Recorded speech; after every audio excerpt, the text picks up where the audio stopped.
కాంగ్రెస్ అధిష్టానం కీలక నిర్ణయం తీసుకుంది. తెలంగాణ, కర్ణాటక, మధ్యప్రదేశ్, ఛత్తీస్గఢ్ రాష్ట్రాల్లో మెజారిటీ సీట్లు సాధించకపోవడం వల్లే కాంగ్రెస్ అధికారంలోకి రాలేకపోయినట్లు పార్టీ వర్గాలు తెలిపాయి. రాష్ట్రంలో గెలవాల్సిన స్థానాల్లో పార్టీ ఓడటంపై అధిష్టానం తెలంగాణ కాంగ్రెస్ నేతలపై ఆగ్రహం వ్యక్తం చేసింది. దీంతో తెలంగాణలో పార్టీ ప్రక్షాళన చేయాలని హైకమాండ్ నిర్ణయం తీసుకుంది. రాష్ట్రంలో పెండింగ్లో ఉన్న పదవుల్ని వెంటనే భర్తీ చేయాలని రాష్ట్ర కాంగ్రెస్ పార్టీ ఇన్ఛార్జి దీపాదాస్ మున్షి ఆదేశించింది. దీంతో Deepa Das Munshi CM Revanth Reddy party senior నేతలతో సమావేశమయ్యారు. ప్రస్తుతం ఇదే అంశానికి సంబంధించి మనకి పూర్తి అప్డేట్స్ ఇవ్వడానికి మా ప్రతినిధి నాగేంద్ర సిద్ధంగా ఉన్నారు. నాగేంద్ర, చెప్పండి, మొత్తంగా మొన్నటి పార్లమెంట్ ఎలక్షన్స్ తో కాంగ్రెస్ అధిష్టానం కీలక నిర్ణయం తీసుకున్నట్లుగా తెలుస్తోంది. దాని రిజల్ట్ అనుకూలంగా రాకపోవడంతో ఇటు సీరియస్ యాక్షన్ తీసుకునే అవకాశం ఉన్నట్లుగా కొన్ని రాష్ట్రాల్లో. దీనికి సంబంధించి అప్డేట్స్ ఏంటి? Thank you Gayatri. ఆ పార్లమెంట్ ఎన్నికలకు సంబంధించినటువంటి అంశంలో కాంగ్రెస్ అధిష్టానం పోస్ట్ మార్టం చేసేటటువంటి పనిలో బిజీగా ఉంది. ముఖ్యంగా దేశవ్యాప్తంగా కూడా ఆ కాంగ్రెస్ పార్టీకి పెద్ద ఎత్తున కూడా పార్లమెంట్ ఎన్నికల స్థానాలు వచ్చినప్పటికీ ముఖ్యంగా 4 రాష్ట్రాలకు సంబంధించినటువంటి ఆ రాష్ట్రాల్లోనే ఆ పార్లమెంట్ స్థానాలు తక్కువ రావడంతో కాంగ్రెస్ పార్టీ అధికారంలోకి రాలేదనేటటువంటి భావనలో కాంగ్రెస్ అధిష్టానం ఉంది. ప్రస్తుతం ఆ దిశగానే ఆ 4 రాష్ట్రాలకు సంబంధించినటువంటి అంశం పైన ప్రధానంగా అధిష్టానం చాలా సీరియస్గా ఉంది. ఆ 4 రాష్ట్రాల్లో పూర్తి స్థాయిలో కాంగ్రెస్ పార్టీని ప్రక్షాళన చేయాలనేటువంటి ఆలోచన చేస్తుంది. దాంట్లో ఆ 4 రాష్ట్రాల్లో ప్రధానంగా తెలంగాణ రాష్ట్రంతో పాటు కర్ణాటక, అదేవిధంగా మధ్యప్రదేశ్తో పాటు ఛత్తీస్గఢ్, ఈ 4 రాష్ట్రాల్లో కూడా కాంగ్రెస్ పార్టీ అనుకున్నటువంటి పార్లమెంటు స్థానాలను కైవసం చేసుకోలేదు. ఈ 4 రాష్ట్రాల్లో కూడా కాంగ్రెస్ పార్టీ అనుకున్నటువంటి స్థానాలు వచ్చింటే మాత్రం కేంద్రంలో అధికారంలో ఉండేదనేటటువంటి ఆలోచనలో కాంగ్రెస్ అధిష్టానం ఉంది. దానిలో భాగంగా ప్రస్తుతం ఈ 4 రాష్ట్రాలకు సంబంధించినటువంటి రాష్ట్ర స్థాయి నేతలందరిపైన కూడా కాంగ్రెస్ అధిష్టానం సీరియస్గా ఉంది. ముఖ్యంగా తెలంగాణ రాష్ట్రంలో అధికారంలో ఉండి కూడా 17 పార్లమెంటు నియోజకవర్గాలకు సంబంధించి 8 స్థానాలు మాత్రమే కైవసం చేసుకున్నటువంటి పరిస్థితి ఉంది. దాంతోపాటు గెలవాల్సినటువంటి 3 పార్లమెంటు నియోజకవర్గాలు, ముఖ్యంగా మహబూబ్ నగర్తో పాటు మెదక్, చేవెల్, ఈ 3 పార్లమెంటు నియోజకవర్గాలను కూడా కాంగ్రెస్ పార్టీ గెలవాల్సినటువంటి సీట్లు, కానీ వీటిని కూడా ఓడిపోయినటువంటి పరిస్థితి.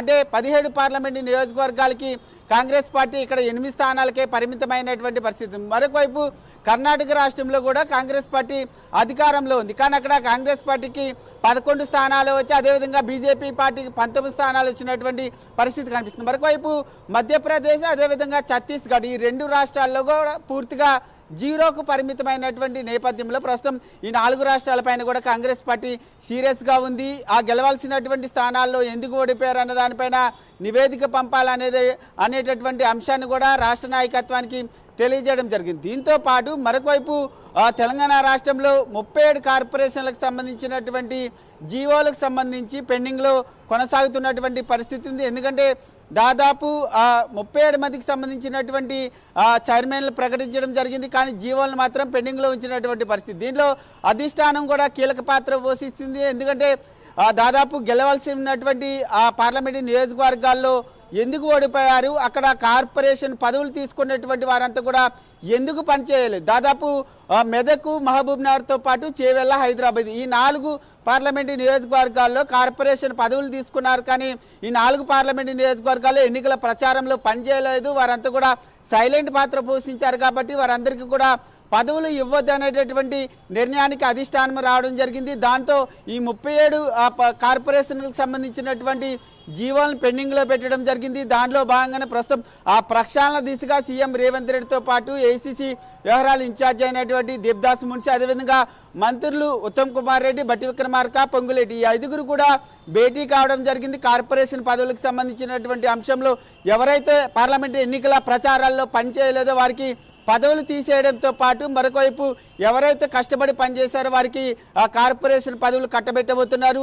ఈ నివేదికతో పాటు మరొకవైపు తెలంగాణ రాష్ట్రంలో ఓడిపోయినటువంటి పార్లమెంటు నియోజకవర్గాలకు సంబంధించినటువంటి అంశంలో పూర్తి స్థాయి నివేదికను దీప్దాస్ మున్షి మరికొద్ది రోజుల్లోనే అధిష్టానానికి అందించబోతున్నారని చెప్పాలి. మొత్తానికి అధిష్టానం మాత్రం తెలంగాణ కాంగ్రెస్ పై సీరియస్గా ఉంది.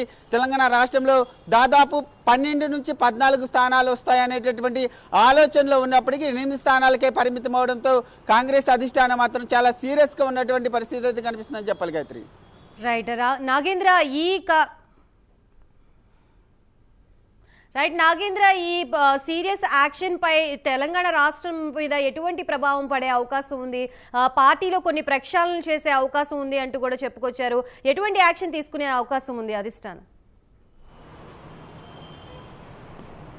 ముఖ్యంగా ఈ పార్లమెంట్ ఎన్నికలకు సంబంధించినటువంటి అంశంలో ప్రధానంగా పార్లమెంట్ ఎన్నికలకు ముందే కార్పొరేషన్ పదవులను ప్రకటించడం జరిగింది. ఎందుకంటే 17 పార్లమెంటు నియోజకవర్గాల్లో ఎవరైతే కార్పొరేషన్ పదవులు పొందారో వారంతా కూడా యాక్టివ్గా పనిచేయడంతో పాటు కాంగ్రెస్ శ్రేణులందరినీ కూడా మరింత నూతన ఉత్సాహంతో ముందుకు తీసుకెళ్తారనేటటువంటి ఉద్దేశంతో కార్పొరేషన్ పదవులు ప్రకటించారు. కానీ పార్లమెంట్ ఎన్నికల ప్రచారంలో మాత్రం మాకు పదవులు వచ్చాయి, మాకు ఇంకా ఏం అవసరం లేదనేటటువంటి ఊహల్లో ఆ పదవులు పొందినటువంటి వారెవరు కూడా మనం ఇప్పుడు చెప్పుకున్నటువంటి ఈ 4 పార్లమెంటు నియోజకవర్గాల్లో పనిచేయలేనిది అనేటటువంటి నివేదిక మాత్రం ఆ రాష్ట్ర నాయకత్వానికి అందింది.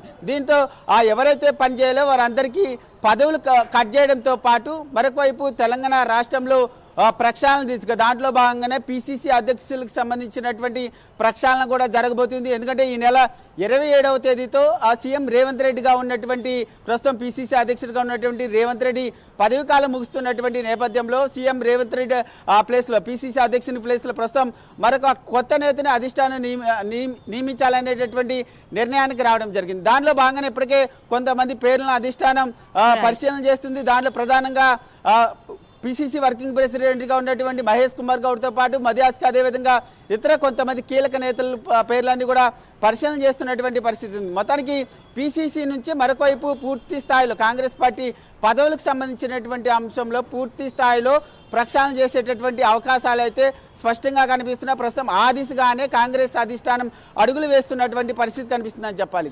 Right, thank you for the update Nagendra.